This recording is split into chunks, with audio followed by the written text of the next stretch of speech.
O Congresso Nacional derrubou o veto de Jair Bolsonaro à distribuição gratuita de absorventes às mulheres e adolescentes em situação de vulnerabilidade social, como estudantes carentes e presidiárias. A medida fazia parte do projeto de lei que criou o Programa de Proteção e Promoção da Saúde Menstrual, aprovado parcialmente por Bolsonaro em outubro. A distribuição dos itens irá beneficiar 25% das meninas brasileiras de 12 a 19 anos, que já deixaram de ir à escola alguma vez por não ter absorventes. A reportagem é de Júlia Pereira. Com 426 votos na Câmara de Deputados e 64 no Senado, o Congresso Nacional derrubou o veto de Jair Bolsonaro à distribuição gratuita de absorventes íntimos a meninas e mulheres em situação de vulnerabilidade.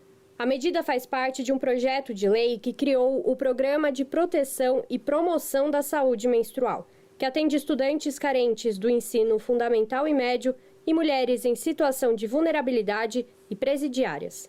O projeto de lei, de autoria da deputada federal Marília Reis, do PT de Pernambuco, foi aprovado em agosto pela Câmara e pelo Senado em setembro, mas sancionado com vetos por Bolsonaro no mês seguinte, sob o argumento de que o projeto não era de interesse público e que não especificava a origem dos recursos, mesmo que o texto indicasse o Sistema Único de Saúde e o Fundo Penitenciário Nacional como fontes de custeio.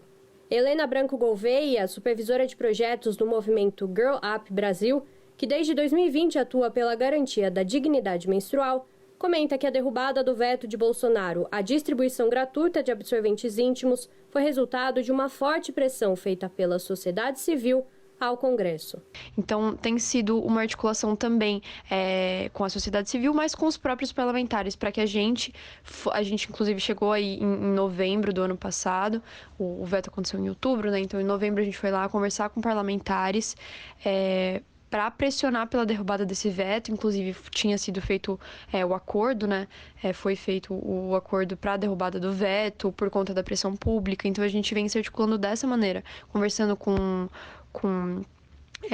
os parlamentares do Congresso Nacional, para que a gente conseguisse ter essa pressão, dizendo assim, olha, o público, a sociedade civil está atenta e está articulada pela derrubada desse veto. A gente precisa que isso seja derrubado para que isso seja um primeiro passo para a garantia da dignidade menstrual no Brasil. Helena lembra ainda que a pobreza menstrual não é só uma questão de saúde, como também de acesso de meninas e mulheres a espaços públicos. Segundo a ONU, 25% das jovens brasileiras de 12 a 19 anos já deixaram de ir à escola alguma vez por não ter absorventes.